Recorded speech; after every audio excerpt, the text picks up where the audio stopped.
Orar. Señor, te damos gracias en esta noche por este gran privilegio y bendición que tenemos de estudiar estas verdades. Esta verdad de esta noche, qué privilegio, qué honra, qué bendición.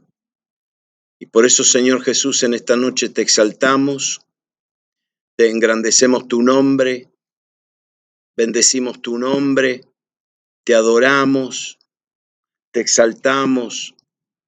Y Señor, lo haremos por toda la eternidad, porque tú eres digno por siempre. Y en el nombre de Jesús, abrimos nuestros corazones, nuestra mente para recibir tu palabra en el nombre de Jesús. Amén. Y amén. Muy bien.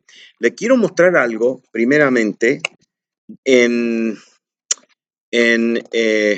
traje todas las escrituras en la pantalla.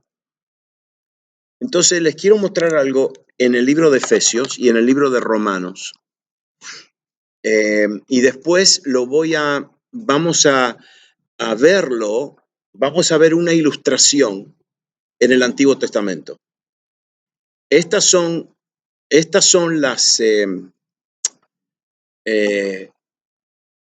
es la manera en que nosotros entendemos de que Dios habló a los padres por los profetas, pero habló en diferentes modos y en diferentes porciones, partes. Es bien, algunas veces es difícil agarrar esto, porque cuando escuchamos eso de que Dios habló en el pasado, Dios habló en partes, entonces todo el Antiguo Testamento era una parte, no era la verdad completa. Entonces, cuando nosotros miramos el Antiguo Testamento, estamos viendo una parte de lo que Dios quiso decir. No le podía revelar todo. ¿Por qué? Porque el escritor de los Hebreos dice, pero ahora en estos postreros días, en estos últimos días, Él habló ¿en quién? En Cristo. Entonces, cuando Dios habló en Cristo, la palabra, Él es el verbo, la palabra, ahí estaba revelando toda la verdad completa, valga la redundancia. Todo lo que Dios quiso decirnos, un momentito, no dijo toda la verdad, porque si no, toda la verdad de Dios nos va a tomar toda la eternidad y nunca vamos a agotar la verdad de Dios, la luz de Dios. Él reveló en Cristo Jesús toda la verdad que necesitábamos saber. ¿Está bien? Bueno. Entonces, yo voy a mostrarles ahora una verdad que Pablo recibe de quiénes somos en Cristo, qué es lo que Cristo hizo por nosotros, y después se lo voy a ilustrar con una tajada, una porción, una tajada del Antiguo Testamento. ¿Está bien? Miren lo que dice entonces, lo que dice Pablo.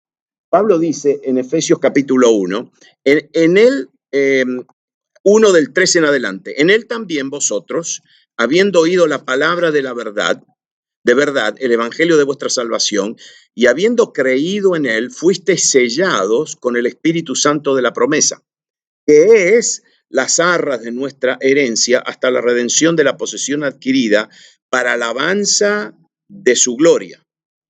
Entonces en el versículo 15 y 16 dice así, por esta causa también yo, habiendo oído de vuestra fe en el Señor Jesús y de vuestro amor para con todos los santos, no ceso de dar gracias por vosotros, haciendo memoria de vosotros en mis oraciones. ¿Para qué? Para que el Dios de nuestro Señor Jesucristo, el Padre de gloria, os dé espíritu de sabiduría y de revelación en el conocimiento de Él, alumbrando los ojos de vuestro entendimiento para que sepáis cuál es la esperanza a que Él os ha llamado y cuáles las riquezas de la gloria de su herencia en los santos y cuál la supereminencia grandeza de su poder para con nosotros, los que creemos, según la operación del poder de su fuerza, la cual operó en Cristo, resucitándole de los muertos y sentándole a su diestra en los lugares celestiales. Entonces, fíjese, todo este pasaje, Pablo se dirige ¿a qué? A cristianos. Aquí no le está hablando a gente que no conoce a Cristo. Aquí le está hablando a gente que conoció a Cristo, que nació de nuevo. No solamente eso, pero que conoció, y después que fueron sellados con el Espíritu Santo. Es decir, le estaba hablando a creyentes.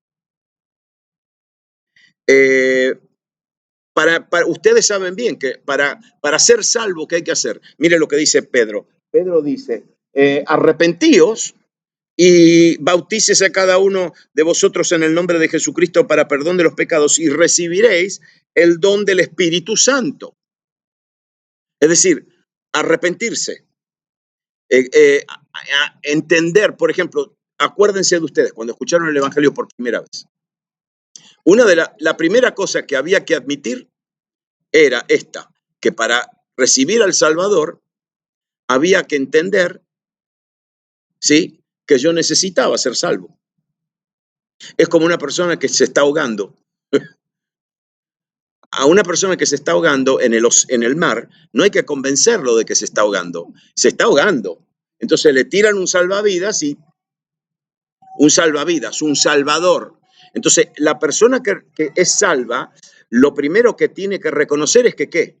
Que es pecador y que necesita ser salvo. Entonces acá Pedro está diciendo, no, hay que arrepentirse, hay que cambiar de mente, hay que arrepentirse, bautizarse en el nombre de Jesucristo para perdón de pecados. Y después dice, van a recibir el don del Espíritu Santo. Esta es la entrada completa a la vida cristiana. No se le puede agregar a esto. El que le agrega esto, Pablo dice, es otro evangelio. Nosotros somos salvos por la gracia de Dios a través de la ¿qué? De la fe. Si yo le agrego a eso, estoy predicando otro evangelio. Estoy creyendo en otro evangelio. Si yo digo, no, está bien, pero eso es muy fácil eso. ¿Cómo la gracia de aceptar la gracia de Dios a través de la fe? Eso es muy fácil. Bueno, no nos inventemos algo. La religión siempre le agrega algo a esto.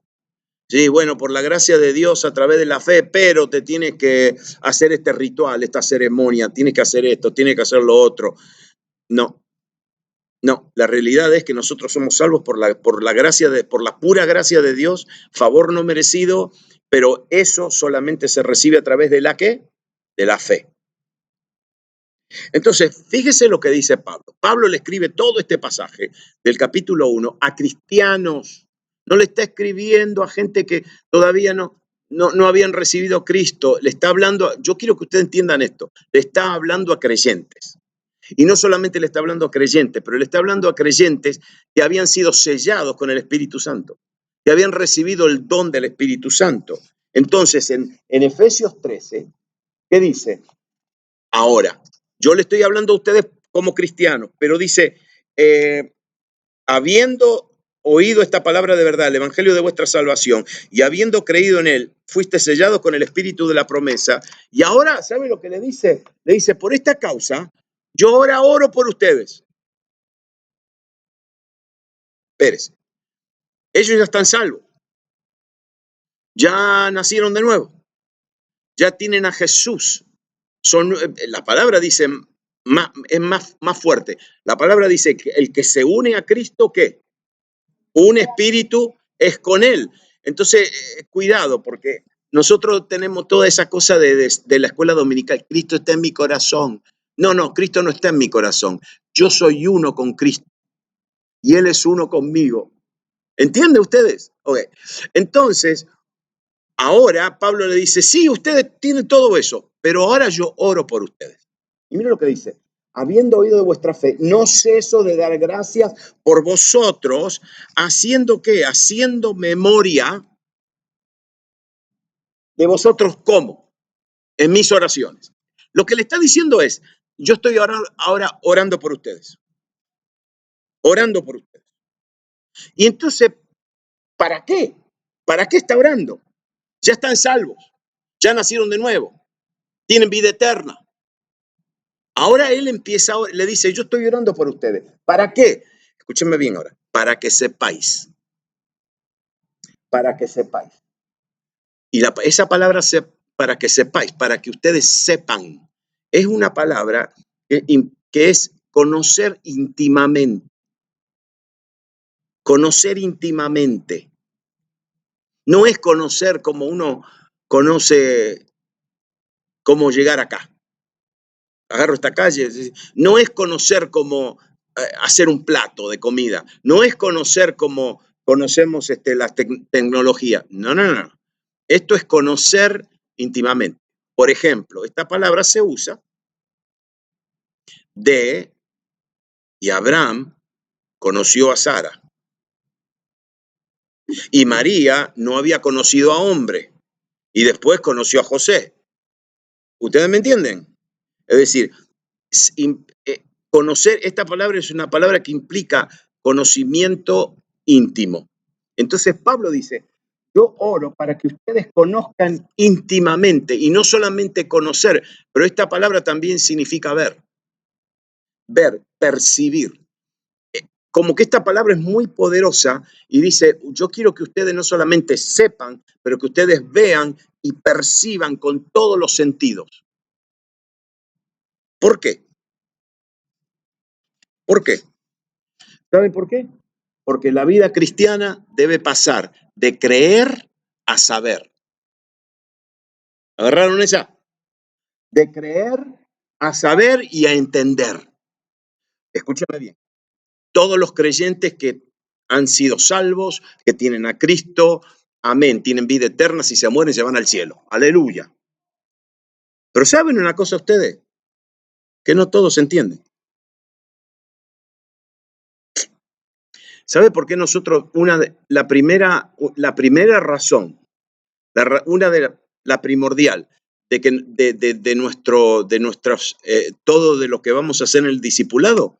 ¿Sabe para qué es? Primeramente, para entender. ¿Sabe por qué?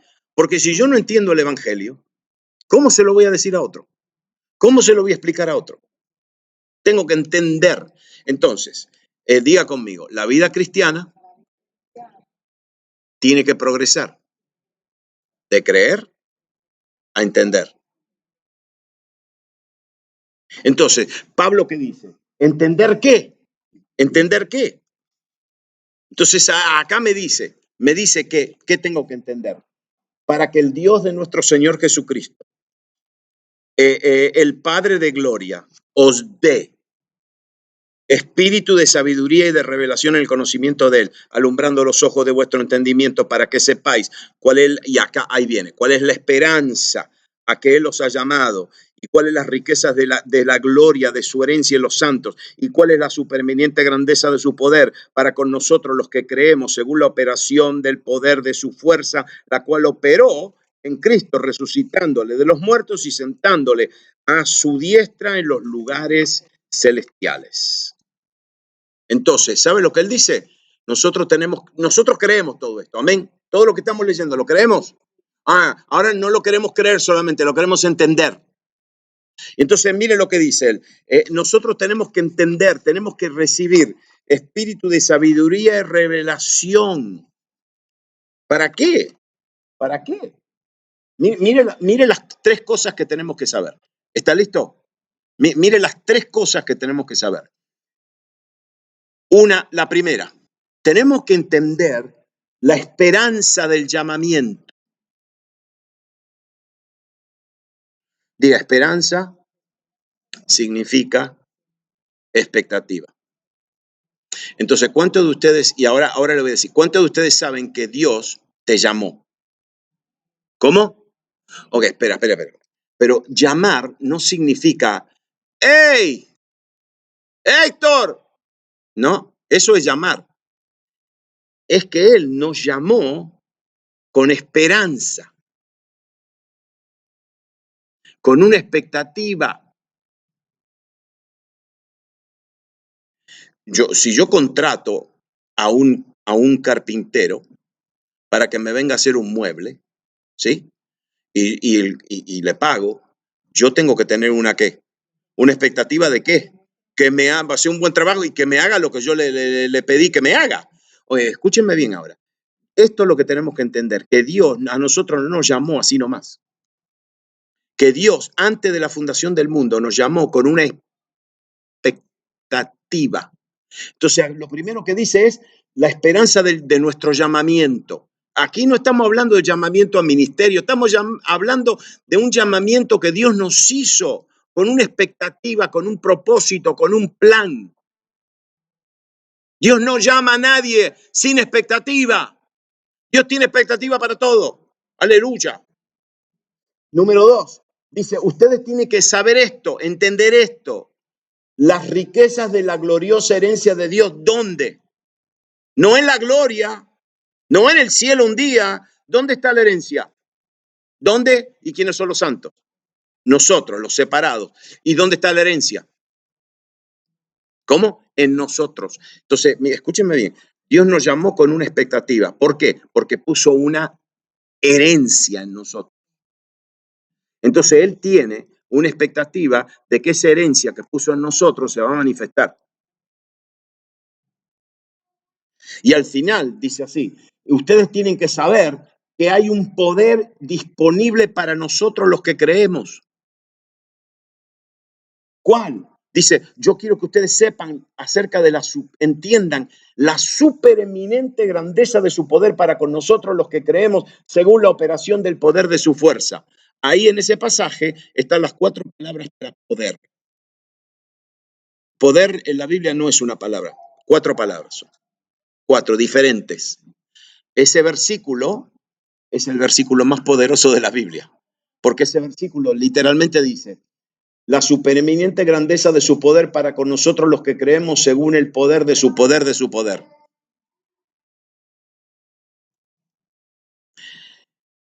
4 poderes. ¿Por qué? Porque ese no es un poder, es la supereminente grandeza de su poder. Es algo que está por encima de lo que nosotros pensamos que es el poder de Dios. ¿Y por qué? Porque ese poder que está en nosotros es el mismo poder que resucitó ¿a quién?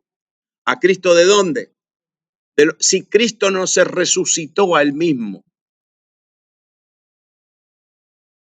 El espíritu de resurrección lo levantó de los muertos. Jesús estaba muerto. Aleluya. Jesús murió muerto. Cuando él se murió con una muerte de muerte.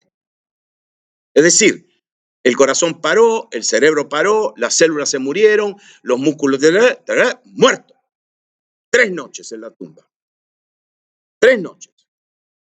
Entonces, ¿qué me dice eso? Que de repente se manifestó la supereminente grandeza de su poder. Le voy a decir más.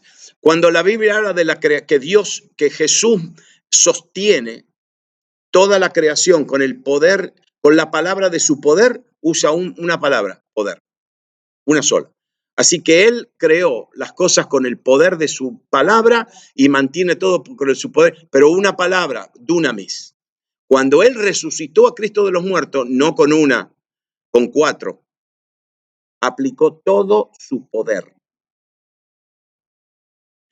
Ahora lo que Pablo está diciendo, yo quiero que ustedes sepan esto. Quiero que ustedes sepan que son llamados con una expectativa. Número 2, que hay una herencia que Él puso en ustedes, en los santos.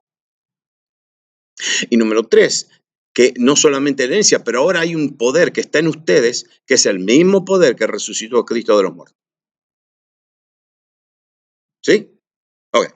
Entonces, Pablo dice, esto es lo que ustedes tienen que entender. La vida cristiana tiene que pasar de creer a entender.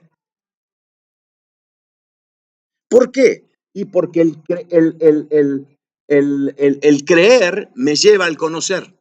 Si yo me quedo simplemente creyendo, no estoy creciendo, no estoy madurando. Entonces, fíjese, Primera de Juan, capítulo 5, dice esto. Mire lo que... No lo puse. Mire lo que dice Primera de Juan, capítulo 5. Estas cosas os he escrito a vosotros que creéis en el nombre del Hijo de Dios para que sepáis que tenéis vida eterna. y para que creáis en el nombre del Hijo de Dios. Y esta es la confianza que tenemos en Él, que si pedimos alguna cosa conforme a su voluntad, Él nos oye. Y sabemos que Él nos oye en cualquier cosa que pidamos y sabemos que tenemos las peticiones que le hagamos hecho. Ve, estos hombres no solamente estaban diciendo nosotros creemos, ahora ellos estaban diciendo nosotros sabemos. ¿Entienden que nosotros nos quedamos trabados en creer y no seguimos progresando hasta saber, hasta entender? Entonces, hay tres cosas que tenemos que saber. Primeramente la esperanza, después la herencia, después el poder disponible en la cual creemos. ¿Está bien? Ahí termina el capítulo 1. Ahí termina el capítulo 1. ¿Cuántos de ustedes saben que ahora viene el capítulo 2? Capítulo 2 dice así. Y Él os dio vida a vosotros cuando estabais muertos en vuestros delitos y pecados. Okay. No, yo quiero que esto se le quede un poquito en la cabeza. Él me dio vida ¿cuándo? ¿Cuándo estaba qué? No, ¿estaba qué? Muerto. Él me dio vida cuando yo estaba muerto. En los cuales anduví en delitos y pecados, en esos delitos y pecados, en los cuales anduvisteis en otro tiempo, siguiendo la corriente de este mundo, conforme al príncipe de la potestad del aire, el espíritu que ahora opera en los hijos de desobediencia, entre los cuales también todos nosotros vivimos en otro tiempo, en los deseos de nuestra carne, haciendo la voluntad de la carne y de los pensamientos, y éramos por naturaleza hijos de ira, lo mismo que los demás. Ahí está. Eso, ¿sabe lo que te describe eso? Tu vida antes de Cristo. Tu vida antes de Cristo es esto. Estabas muerto. Eras un cadáver, un esqueleto. No eras un zombie, porque los zombies... No, un zombie no. No, los zombies no. Eras un cadáver. Un cadáver. Y entonces dice que Él te dio vida, pero ¿por qué? Y porque yo estaba muerto en delitos y pecados en los cuales yo caminaba. Yo caminaba en esos delitos y pecados, siguiendo la corriente de este mundo. Todo lo que el mundo dice, dale, está bien. El mundo dice que está bien, yo también. El mundo dice que eso es aceptable, yo también. Conforme al príncipe de la potestad del aire. Ahí está, el diablo, el príncipe. El espíritu que ahora opera en los hijos de desobediencia. Entonces, aquí Pablo describe a una persona antes de Cristo. Y ahora están las dos palabras más lindas. ¿Sabe qué palabra linda? Pero Dios. Pero Dios. ¿Ve? Te dice todo esto. Ustedes eran esto y esto. Pero Dios dice, es rico en misericordia, en su gran amor con que nos amó. Cuidado, porque todo lo que Dios hizo por nosotros, nosotros no tuvimos nada que ver en esto. Nosotros estábamos muertos y estábamos en delitos y pecados, caminando locos, endemoniados, siguiendo al príncipe de la potestad del aire, bla, bla, bla, bla, bla. Pero Dios, que nos miró así, locos como éramos, Dios nos tuvo ¿qué? Amor y misericordia. Y dice acá, con su gran amor con que nos amó, gran amor con que nos amó, pero Dios, entonces fíjese lo que hace. Mire lo que dice ahí. Nos dio vida, nos dio vida juntamente con Cristo. Y después dice, y juntamente con Él nos resucitó y después nos hizo sentar en los lugares celestiales con Cristo Jesús. Ok, ¿está listo? Esto es lo que tenemos que saber. Tres cosas que Él ha hecho.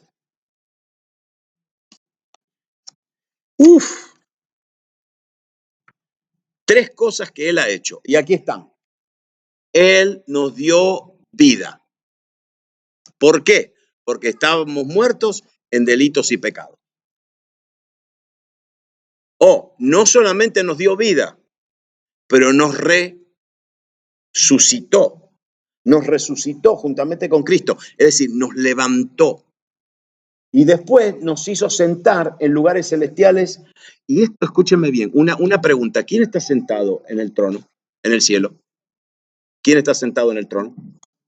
Alguien que ustedes conocen bien. ¿Quién está sentado en el trono? Jesús.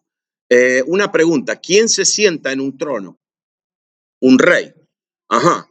Pablo está diciendo que él no solamente nos dio vida, que él no solamente nos resucitó, pero ahora nos hizo sentar en el trono de rey. Es decir, nos entronizó. Y Pablo está diciendo, estas tres cosas lo tienen que saber. Primero, te dio vida, nos dio vida. Segundo, nos resucitó. Y tercero, nos entronizó. Pero espérese, sí, porque aquí esto, ahora lo que le voy a decir le va a dar sentido a todo. Estas tres cosas que Dios hizo están en el tiempo pasado. Cada uno de estos tres cosas están consumados. No, espere. Él me dio vida, Él me resucitó y Él me entronizó. Tiempo pasado, pasado. Cuando Cristo dijo consumado es, esto fue lo que Él consumó. Ok, espérese. Él no me va a hacer sentar en el trono cuando yo, después de la muerte. Él esto ya lo hizo. ¿Sí? Lo hizo. Entonces, ahora, diga conmigo, estas tres cosas, Pablo las escribe en Efesios capítulo 2. ¿Qué escribe? ¿Qué dice? Él me dio, Él me y Él me hizo sentar en el trono. ¿En qué tiempo está eso? ¿Cómo? Él me dio, Él me y Él me hizo sentar en lugares celestiales y me hizo sentar ¿dónde? Ajá. ¿En qué capítulo está esto? ¿En qué libro está? Capítulo. Ahora yo le voy a leer Romanos capítulo 8. Porque en Romanos capítulo 8, mire lo que dice, que Dios hizo 5 cosas. 5. Entonces mire lo que dice. En Romanos 8:29 dice, Dios nos conoció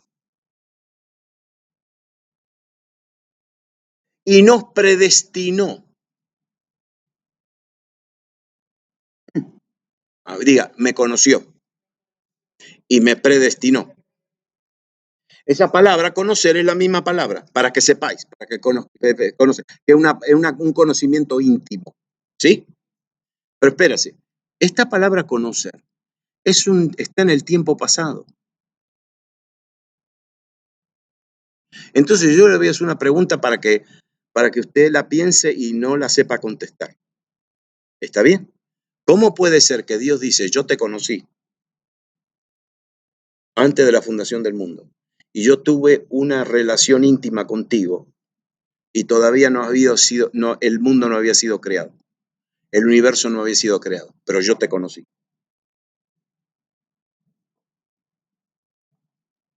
No tenemos respuesta. Un día lo vamos a entender cuando lo veamos. ¿Y cómo vamos a entender que Dios, nuestro Padre, tuvo una relación íntima? Porque Él nos conoció, me conoció, es decir, no me conoció así que vio una foto, no, me conoció íntimamente antes de la fundación del mundo. Y no solamente que me conoció, pero dice que después me predestinó. Mire esta palabra, predestinó, esta es la palabra, orizo. Esta palabra le va a hacer sentido en español. Pro significa en pro de algo. ¿Qué significa pro? En pro. ¿Significa para atrás o para adelante? Ok, para adelante. Pro progreso. Eso significa progreso.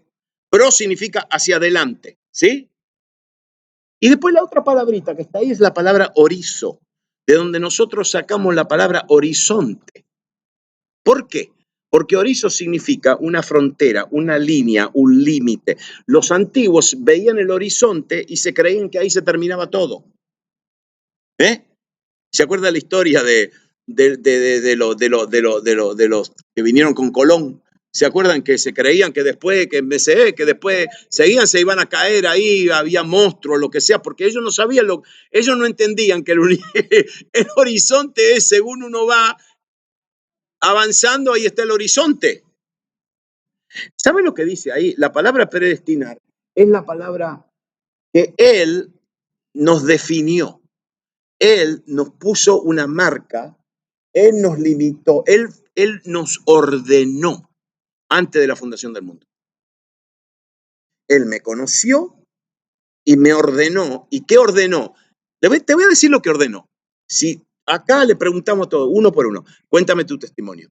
Bueno, yo estaba colgado en un árbol y me estaba por caer y por ahí vino un pajarito y me cantó y yo sentí la presencia de Dios y yo me bajé del árbol y pasó un cristiano y me habló de Cristo y yo...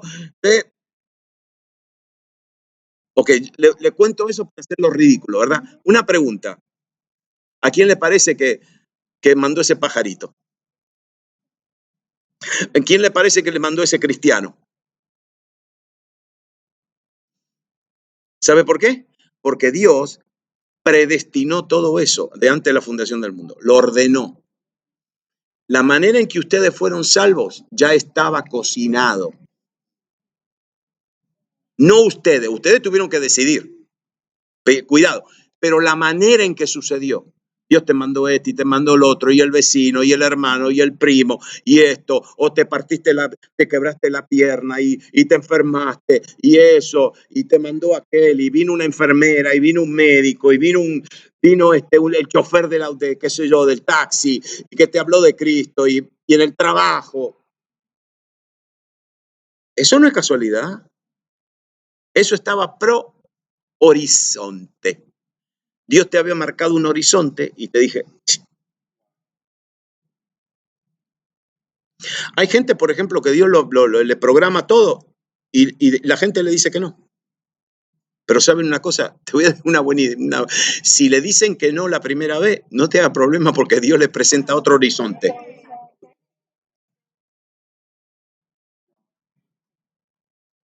Y si le dicen que no la segunda vez, hasta el último segundo cuando se están muriendo en el hospital, cuando se están muriendo cuando están ahí Dios está diciendo,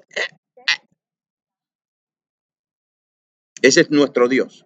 Entonces, nosotros tenemos que saber esto, tenemos que saber primeramente que Él nos conoció y que nos predestinó. Ahora, ¿sabe cuándo pasó esto?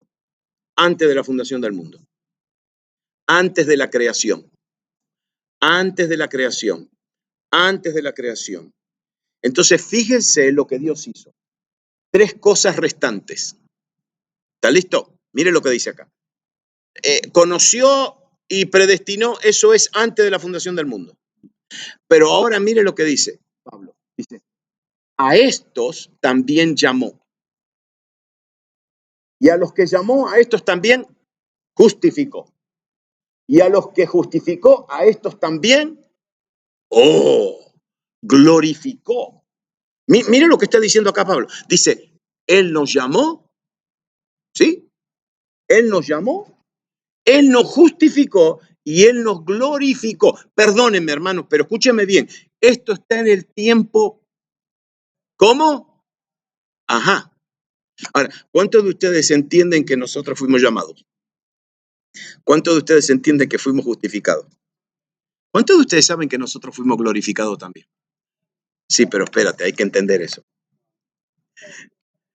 Ustedes saben bien que nuestro cuerpo no está glorificado, ¿está bien? Porque a mí todavía me duelen los huesos. Y si alguien un pastor el otro día dijo, si alguien te dice que está que tiene un cuerpo glorificado, toma una aguja y pínchalo. Te vas a dar cuenta que todavía no está glorificado. Él nos llamó, nos justificó y nos glorificó. Ahora viene lo lindo, ¿está bien? Miren lo que le voy a mostrar. Este es Pablo. Le voy a comparar Romanos 8 con Efesios 2. Y ahora lo vamos a entender, ¿está bien? Romanos 8 dice que Él nos ya, pero Efesios 2 dice que Él nos dio. Espérese. Cuando Él te llamó, cuando Él te dio vida, ¿qué hizo? Te llamó. Porque cuando Él llama a una persona, ¿qué hace? Le da vida. Un muerto, yo no puedo hablar con un muerto. Solamente puedo hablar con un vivo. Cuando Él me llamó, cuando Él me dio vida, ahora que tenía vida, me llamó. ¿Sabe lo que pasa? Que Él me dio vida para hablarme. Y cuando Él me habló, me llamó. Romanos 8 dice, Él me llamó. Efesios 2 dice, Él me dio vida. Mire cómo está combinado esto. 2, Él nos justificó. Pero Efesios 2 dice que Él nos resucitó. Y al final, Romanos 8 dice que Él nos glorificó y Pablo dice, claro que nos glorificó, nos sentó en lugares celestiales en Cristo Jesús y nos puso en el trono. ¿Entienden ahora lo que significa esto? Primera de Timoteo, usted va a decir, ¿qué significa eso que Él nos justificó? Porque Él nos resucitó. Él me justificó porque Él me resucitó. Miren lo que dice la Biblia. Indiscutiblemente grande es el misterio de la piedad. Dios fue manifestado en carne, justificado en el Espíritu. Escúchenme bien, ahí está diciendo que Jesús fue justificado. ¿Cómo que Jesús fue justificado? Si Jesús nunca pecó. Nosotros fuimos justificados. ¿Sí? ¿Cómo que Jesús fue justificado? Por el Espíritu. Visto por los ángeles, predicado a los gentiles, creído en el mundo y recibido arriba en gloria. ¿Sabe por qué? Porque mire lo que dice el mismo Pablo. Dice, el cual fue entregado por nuestras transgresiones y resucitado para nuestra justificación. ¿Sí? Cuando Cristo fue resucitado, ahí Dios dijo, ¡ja! Ahora sí que está justificado.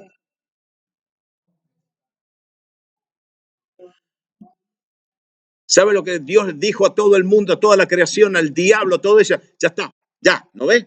Lo justifico, lo hago justo. ¿Por qué? Porque fue resucitado. A nosotros también. Cuando Él nos resucitó, nos justificó. ¿Cómo? Absolutamente. La resurrección nos da la justificación. Él me dio ¿qué? Vida y después me resucitó y cuando me resucitó me justificó. ¿Qué significa que me justificó? Me hizo aceptable de pararme delante de Él, me hizo justo, me dio una justicia. Ustedes se fijaron en algunos de nuestros países que cuando uno va a un tribunal, ¿sí? ¿Viste? ¿Ustedes vieron cómo se visten los abogados? En algunos países a la antigua, ¿cómo se visten? Con una peluca, se ponen como una cosa, ¿no? ¿Como una qué? Como una túnica, qué se ve, es ridículo. Eso es del siglo XIII, del siglo XIV, qué sé yo. ¿Saben por qué? Porque delante de un juez uno no se puede presentar así nomás, se tiene que presentar con un atuendo aprobado. Delante de Dios yo no me puedo presentar así nomás. Yo tengo que presentarme justificado.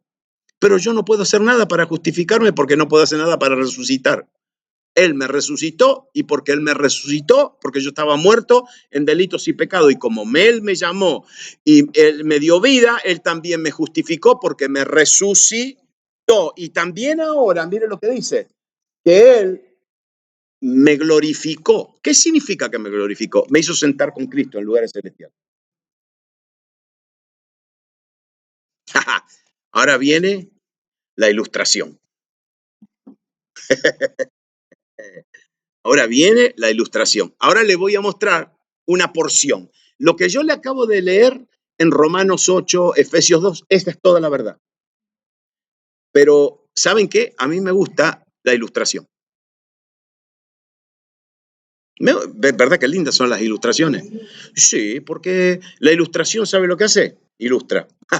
No, explica. ¿Sí? Ok, mire. Y ahora le voy a mostrar algo. Dicho sea de paso, usted ve que Dios hizo tres cosas por nosotros.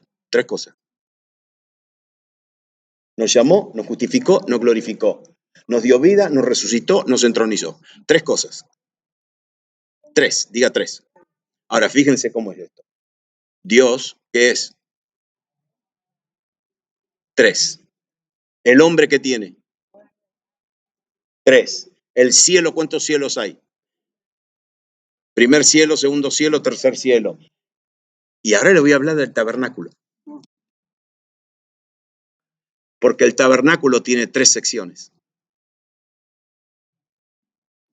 Sí, nosotros pensamos que el tabernáculo era una cosa, una estructura para que los israelitas adoren al Señor, adoren a Dios. No, el tabernáculo es una revelación del corazón de Dios.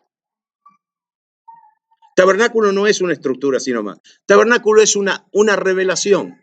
Ahora se lo voy a mostrar. Ahora se lo voy a mostrar. Mire, ahí está el tabernáculo.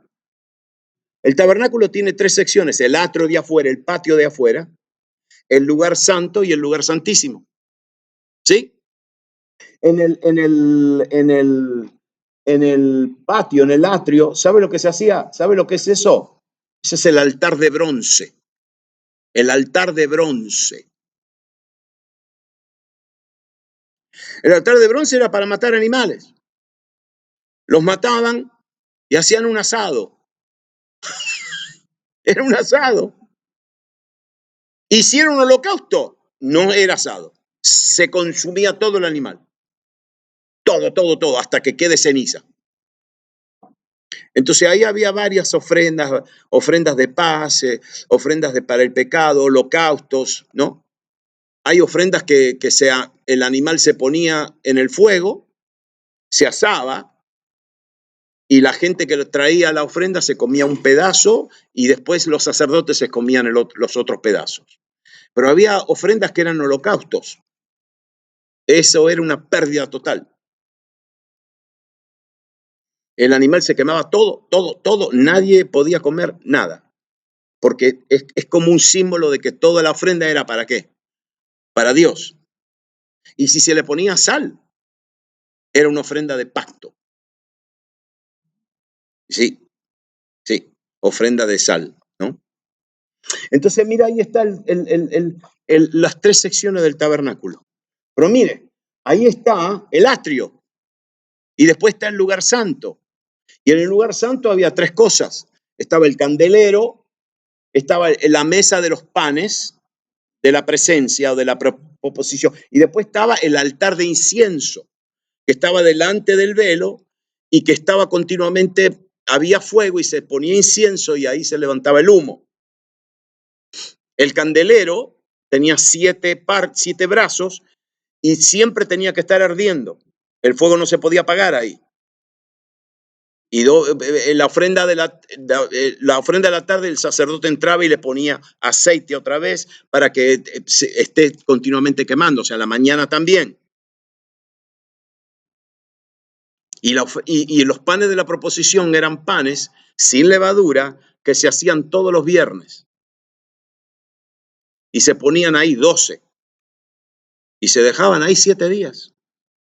Ahora, yo no sé si usted alguna vez comió pan duro, pero después de 2 o 3 días el pan. Y este no era pan con levadura, este era pan sin levadura. Así que imagínense, ya el pan sin levadura era duro. Era una masa dura. 7 días. ¿Saben una cosa? Que después de 7 días ellos sacaban los panes y estaban fresquitos y crocantes como recién hechitos. Y eso era lo que comían ellos. Los sacerdotes comían ese pan. Ese pan había estado delante de la presencia por 7 días. Por eso los sacerdotes no se enfermaban, porque comían ese pan. Ahora usted entiende por qué nosotros tomamos la cena del Señor.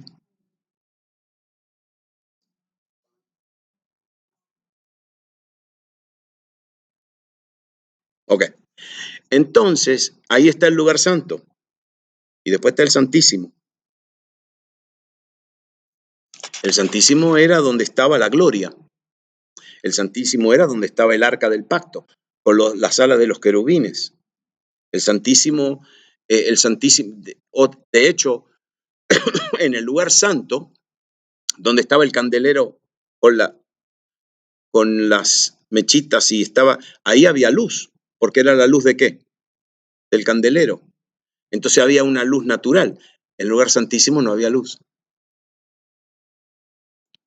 De hecho, estaba cubierta, había un velo bien grueso y estaba cubierto de pieles y ahí no entraba un rayito de luz del sol. Ahí era totalmente oscuro, pero había luz.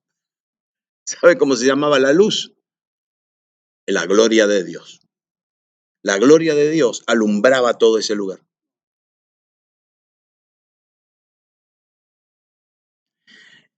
Pero miren lo que le voy a mostrar. Ahí está el arca, ¿no? Y ahí están las tres secciones. El altar de bronce y la fuente. El lugar santo, dicho sea de paso, el altar de bronce era donde se ofrecían los sacrificios y después había que lavarse con agua, porque al lugar santo no se entraba sucio, tenía que limpiarse todo. Entonces afuera se ofrecía la ofrenda, el sacrificio y se lavaba con agua. Después se entraba al lugar santo para estar ofrecer, recibir luz, recibir alimento, el pan, ¿sí? Y adorar con el altar de incienso. Y una vez por año entraban al lugar santísimo, ¿sí? En el lugar santísimo no solamente estaba el arca, pero el arca, ¿sabe cómo se llamaba? El trono de misericordia. ¿Cómo se llamaba? ¿Sabe por qué era el trono de misericordia? Porque ahí se ofrecía la sangre. Una vez por año, en Pascua, se mataba el cordero, se sacaba toda la sangre, el sumo sacerdote entraba al lugar santísimo y ¿qué hacía con la sangre? La vertía sobre el propiciatorio, que era como una bandeja así, que estaba en medio entre las dos alas, y entonces él vertía la sangre del cordero y Dios aceptaba la ofrenda. Y como Dios la aceptaba, ¿sabe por qué sabíamos que la aceptaba? Y porque el sacerdote salía vivo.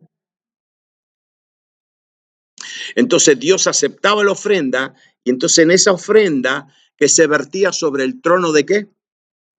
¿Se merecía el pueblo ser perdonado?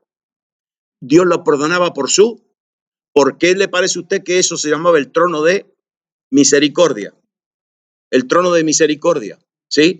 Entonces, ese era el lugar santísimo, donde estaba el trono de la misericordia de Dios. Pero los pecados que Dios perdonaba eran los pecados del año que había pasado.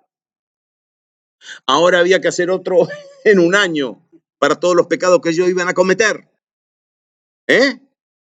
Entonces, fíjese, esas tres áreas del tabernáculo representan las tres áreas del ser humano. El atrio, donde se mataba, donde se ofrecía el sacrificio, ese es el cuerpo físico nuestro.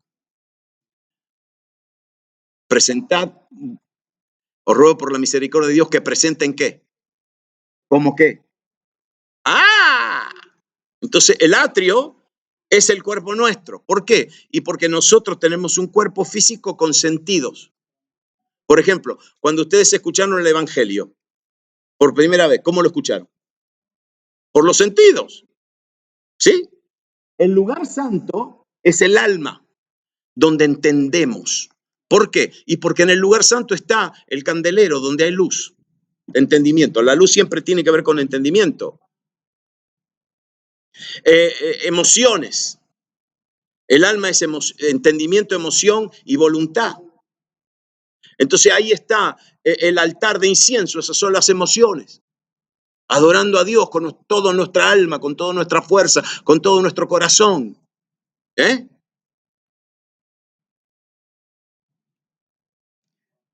Pero el lugar santísimo es el lugar de la iluminación. Es el lugar del espíritu. Porque las verdades de Dios no le son reveladas al alma. El alma entiende, el Espíritu Santo, nuestro espíritu recibe iluminación. Por eso hay un montón de cosas que ustedes saben y las entienden y las creen y no las saben entender.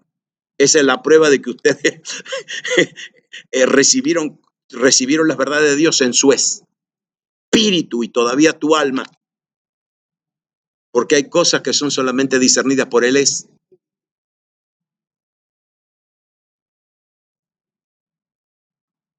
Pero mire. Ahora yo le voy a explicar. Ahora mire esto.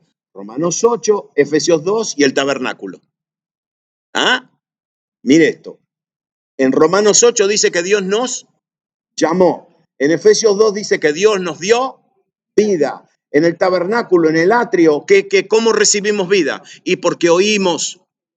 Ese es nuestro cuerpo físico. Oímos el evangelio con nuestros sentidos. Ese es el primer nivel. El segundo nivel, Dios nos justificó. ¿Por qué? Porque nos resucitó en el lugar santo. Aleluya. Ahí nosotros entendemos el evangelio. Entendemos el plan lo entendemos. Lo comprendemos. Ahí hay luz natural. Pero ahí entendemos muchas cosas. En este momento ustedes están acá entendiendo lo que yo les estoy diciendo, en el alma, en el lugar santo. Esa es la ilustración del lugar santo. Pero dice que Él me glorifique y me entronizó. Y ve dónde, qué significa eso. El lugar santísimo. El trono de misericordia. Ahí nos entronizó. El tabernáculo es solamente una ilustración. El trono de misericordia. Y por eso nosotros, él nos dice que nos acerquemos ¿a qué? ¿Al trono de qué? Al trono de su gracia, al trono de su misericordia, para encontrar oportuno socorro. Escúcheme bien, nosotros no estamos llamados a estar en el atrio, nosotros no estamos llamados a estar en el lugar santo, nosotros estamos llamados a entrar en el lugar santísimo, donde vamos a recibir iluminación de su palabra, vamos a recibir, escúcheme bien, donde nosotros ni hablamos. En el lugar santísimo se habla, en el lugar santo se habla, sí, porque ahí se recibe, pero en el lugar santísimo no se habla, ¿por qué? Porque el que está hablando es Él.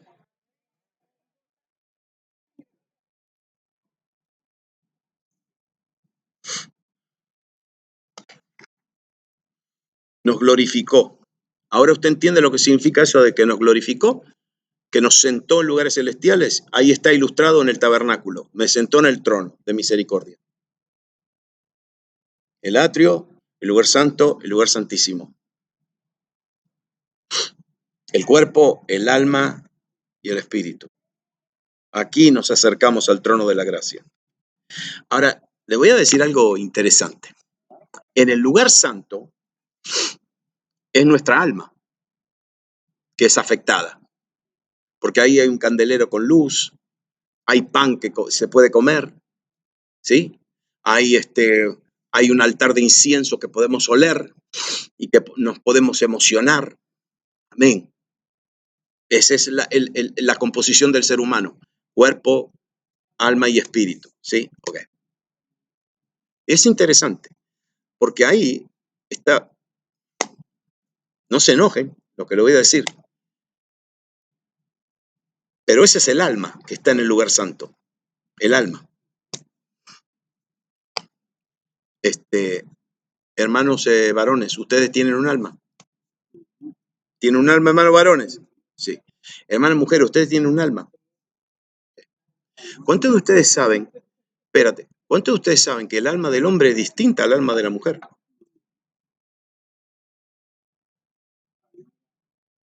Es decir, por ejemplo, el alma está compuesta de intelecto, emociones y voluntad. ¿Cuántos de ustedes saben que las emociones de un varón son muy distintas a las emociones de una mujer? Y los casados dicen amén. ¿Cuántos de ustedes, mire, el intelecto del varón ve 2 más 2 son 4. El intelecto de la mujer dice 1 y medio más medio son 2, más 3 menos 1 son 2, entonces son 4. Le vieron las cosas de como 20.000 ángulos. No, perdóneme, hermano, pero así lo hizo Dios. El que se quiere quejar, mande una queja allá arriba y espere la respuesta. Espérese. Entonces, mire en el lugar santo. En el lugar santo, interesante. Y ahí es donde todos los varones, por ejemplo, las mujeres, nos confundimos. No, que ustedes las mujeres y que los otros varones, porque estamos en el lugar santo. Cuando somos gente del Santísimo, escúcheme bien, la gente que entra al Santísimo, ¿sabe quiénes son? El sacerdote y el rey.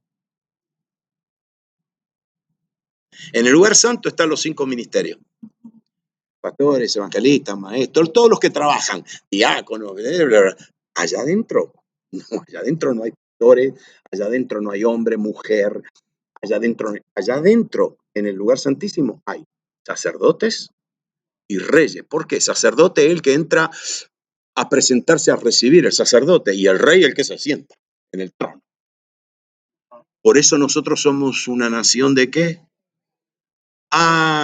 Qué lindo, porque nosotros no somos una nación de pastores, evangelistas, profetas, maestros. No. Nosotros somos una nación, un pueblo de reyes y sacerdotes. Y ahora le tiro un flechazo. Las mujeres entienden esto mejor. ¿Por qué le parece que hay más mujeres sacerdotas, intercesoras, que hombres?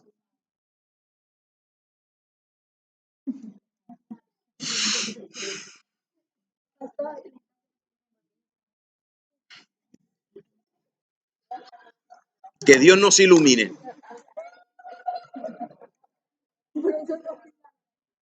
Que Dios nos ilumine.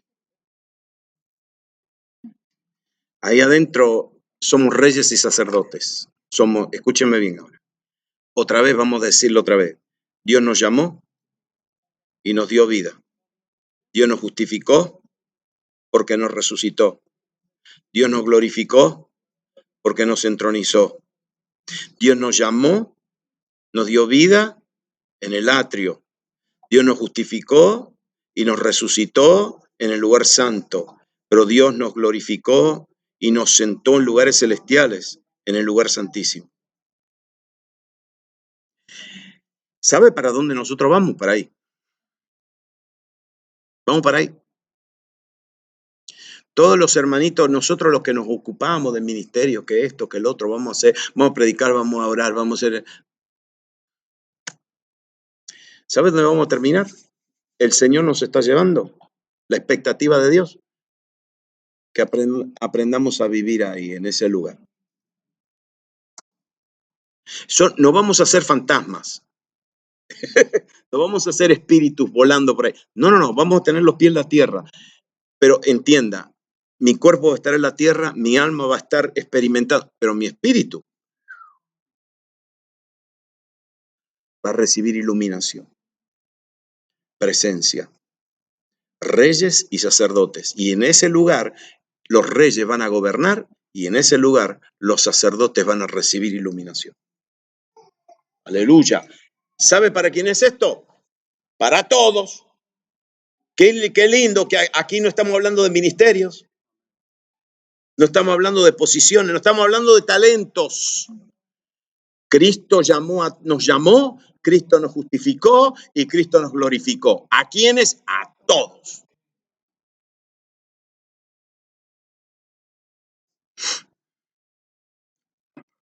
Termino. Mire qué lindo que es esto. Primera de Corintios 1 dice así. Pues ya que en la sabiduría de Dios el mundo no conoció a Dios, mediante la sabiduría agradó a Dios salvar a los creyentes por la locura de la predicación. ¿Sabe lo que es la sabiduría? La sabiduría del mundo. Interesante.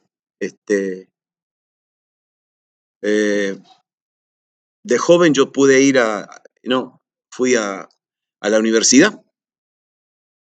Y entonces la universidad, el primer año, el primer semestre, del primer año, en cualquier escuela acá te enseñan inglés, te enseñan historia, te enseñan arte, te enseñan matemáticas simples y después te enseñan algo obligatorio para todo el mundo. Filosofía 101. Filosofía. ¿Sí? Y ahí es donde nuestros jóvenes cristianos que van a la universidad y estudian filosofía 101, ahí la embarran, porque ahí te empiezan con la filosofía del mundo. Y la filosofía del mundo nunca te va a convencer que Dios es. Al contrario, te van a convencer que Dios no es. Entonces Pablo acá, Pablo dice, con la filosofía del mundo, el mundo no conoció a Dios mediante la sabiduría, mediante la filosofía. Entonces, en 1 Corintios 2, miren lo que dice.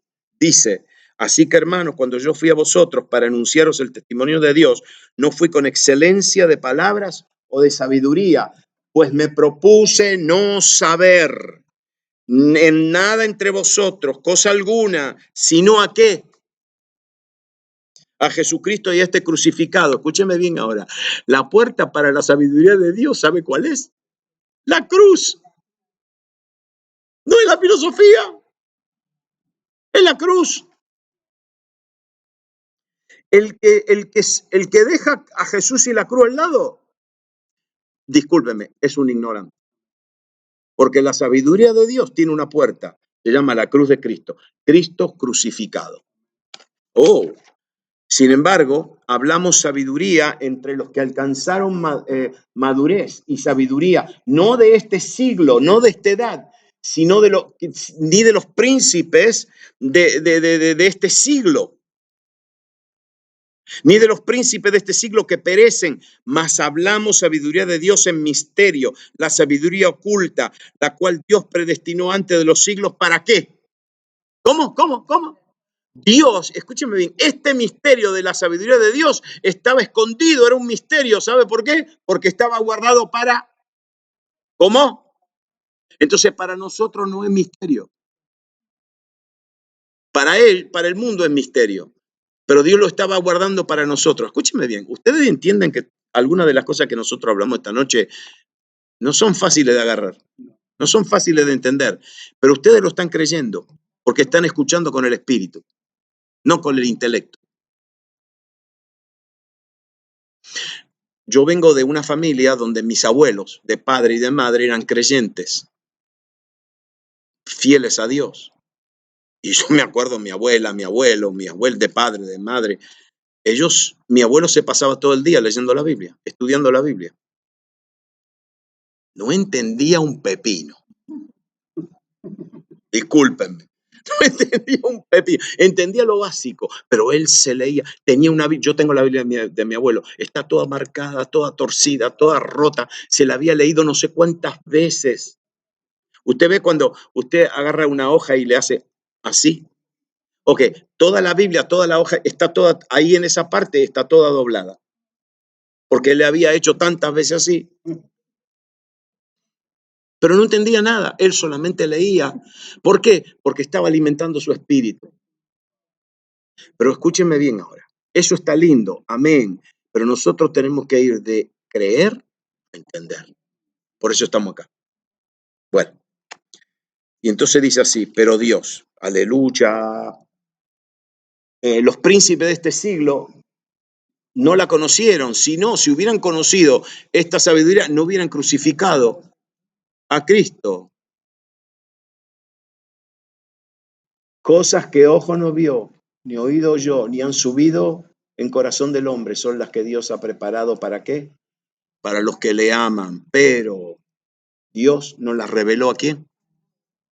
Si para nosotros no es misterio. Por el Espíritu, porque el Espíritu todo lo escudriña, aún lo profundo de Dios, ¿sí? El Espíritu lo escudriña, aún lo profundo de Dios, porque ¿quién de los hombres sabe las cosas del hombre, sino el Espíritu del hombre que está en él? Así tampoco nadie conoció las cosas de Dios, sino el Espíritu de Dios. ¿Sabe por qué le quise enseñar esto? Porque le quise mostrar lo que Pablo dice en Romanos, perdón, lo que Pablo dice en Efesios, después lo que Pablo dice en Romanos, ¿sí? Y después le quise mostrar algo del Antiguo Testamento, para que ustedes vean que es todo congruente, todo coherente. Y disculpen, solamente hablamos de algo bien superficial. Hay más, hay más, hay más.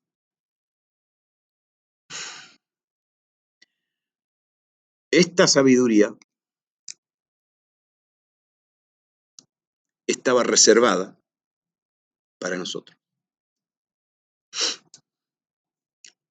Y Pablo lo dice claramente. Dicho sea de paso, Pablo, aunque era un rabino judío, Pablo era súper educado. Y yo sé que era súper educado porque él usa términos de la filosofía griega. Él habla el idioma de ellos y lo habla y los rebate. Un hombre tan educado, no solamente en las verdades del Antiguo Testamento, pero también en las ideas y conceptos de la filosofía de aquel tiempo. Y ahora el hombre dice, la verdadera sabiduría de Dios empieza por Cristo y Cristo crucificado, porque yo no quiero saber absolutamente nada. Lo que quiero saber es eso. Y ustedes se acuerdan cómo Pablo habla de eso. Yo tengo un fin nada más, porque ¿a fin de qué? De conocerle. Yo lo único que quiero, y este es un hombre que había sido llevado al paraíso. Y ahora todavía, después de tantos años, él dice, no, yo todavía lo quiero conocer más.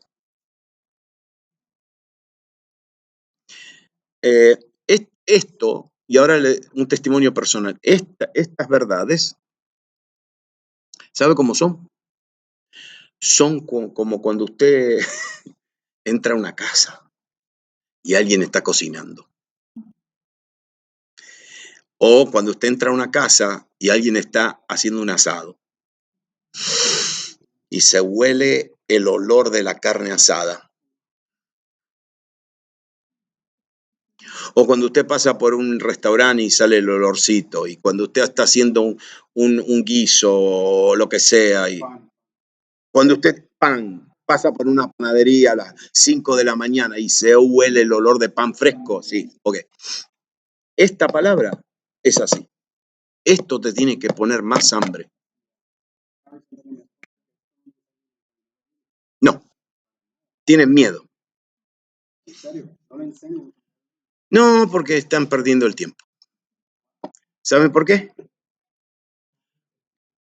No, lo entienden, pero eligen no enseñarlo.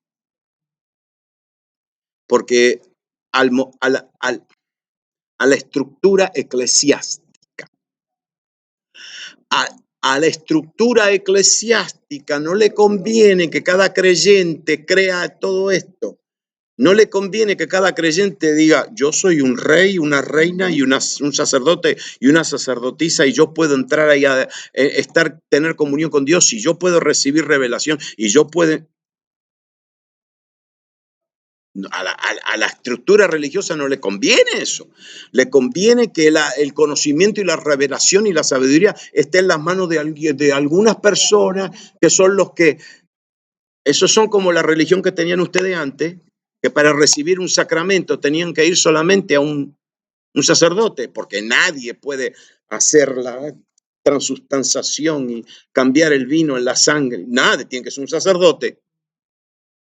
Escúchenme bien, en el nuevo pacto hay cambio de sacerdocio. Ahora nosotros somos, pero no somos reyes y sacerdotes. Es decir, el rey sabe que sabe hacer el rey gobernar. Nosotros podemos gobernar y podemos gobernar sobre nuestra vida, podemos gobernar en todo aspecto, podemos gobernar, tenemos autoridad para gobernar. ¿Por qué? Porque él me llamó, aleluya, Él me dio vida, Él me justificó porque Él me resucitó y Él me glorificó porque me entronizó en lugares celestiales con Cristo Jesús. Y todo eso está en el tiempo pasado. Eso no va a suceder en el futuro, eso ya sucedió, está cocinadito, frito, empaquetadito, con un moñito sellado. Que el Espíritu Santo nos revele.